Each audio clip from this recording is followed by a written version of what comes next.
c'est reparti, et puis cette fois pour de bon, parce que figurez-vous que je viens de faire une vidéo avec l'appareil de photo. Donc voilà, donc là je recommence. Donc je vous ai parlé la dernière fois de la biodiversité. La biodiversité, elle est très importante, et puis vous pouvez y contribuer. Vous pouvez y contribuer pour l'augmenter et la favoriser. Par exemple, si vous avez des jardins, si vous avez des terrasses, si vous avez des endroits comme ça, où vous avez un peu de place, ce qui est bien, c'est si vous pouvez y planter ou y semer un maximum de fleurs. Plus il y aura de fleurs, plus ça sera varié et fleuri tout au long de l'année. Il faut des fleurs au printemps, mais en automne aussi, puis en été. Plus vous allez favoriser la biodiversité, vous allez favoriser les insectes, parce qu'ils vont trouver de quoi se nourrir, et vous allez favoriser aussi les petits animaux du sol qui sont en interaction avec ces plantes-là. Si vous arrivez à créer une riche biodiversité au niveau des insectes dans votre entourage, vous allez attirer des oiseaux, vous allez attirer d'autres animaux, et puis contribuer à relancer le cycle qui a été détruit par les endroits stériles, par une mode d'avoir du gazon, d'avoir des tuyas où il n'y a pas de, où c'est pas varié.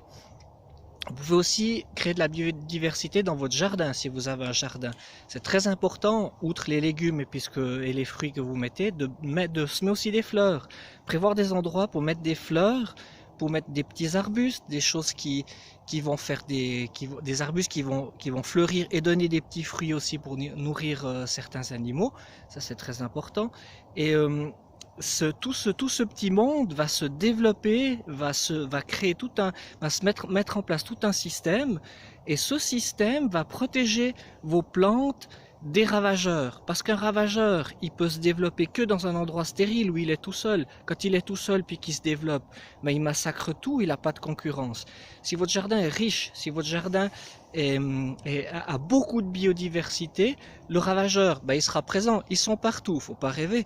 Il sera présent, mais il pourra pas causer des dégâts assez importants pour détruire votre récolte. Ça, c'est un avantage qu'on peut tirer de la biodiversité.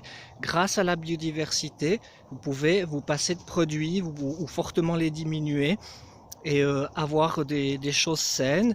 Et en plus, non seulement vous obtenez un résultat en ayant une bonne et jolie production, et en plus vous avez fait un apport à la biodiversité générale par votre petit coin à vous que vous avez renaturé. C'est très important.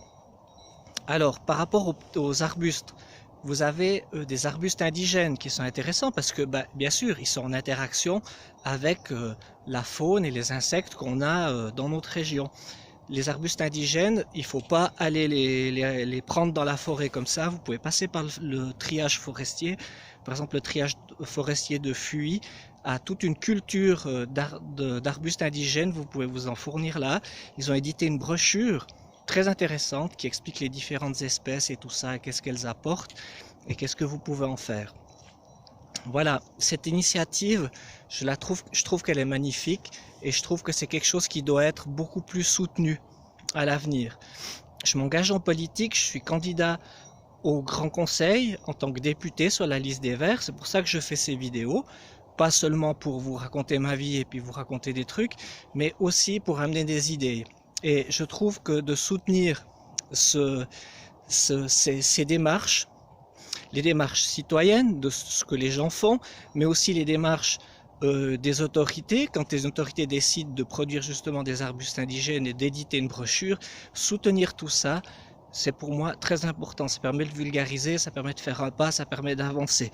C'est des petites choses, mais ça avance. Et on n'a pas beaucoup de temps, point de vue de la biodiversité, on est vraiment mal parti actuellement.